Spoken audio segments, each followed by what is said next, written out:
नहीं लागे हमारे फेरा में उतरत भर जागे यादव के मती गति ठीक नहीं लागे हमारे फेरा में उतरत भर जागे नैहर से आइल रहे फोनवा उस खाइल जाता जी नैहर से आइल रहे फोनवा उस खाइल जाता जी राजा जी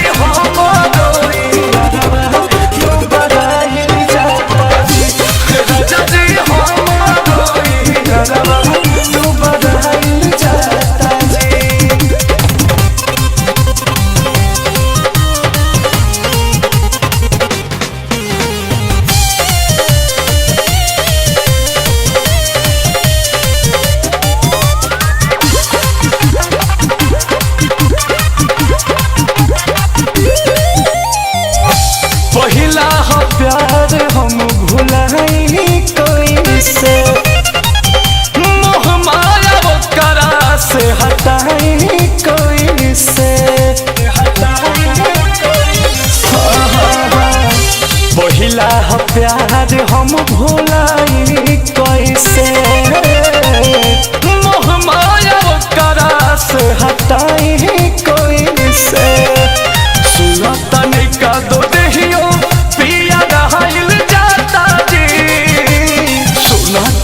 का दो देहियो पिया रहल जाता जी राजा जी हमारी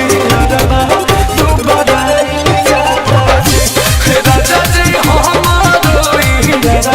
तू बधाई जाता जी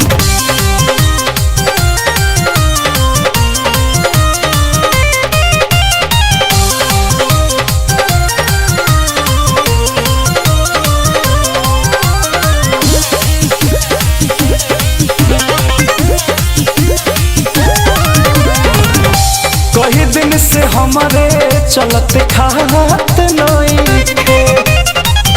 अन पानी ओकरा घोटात नहीं थे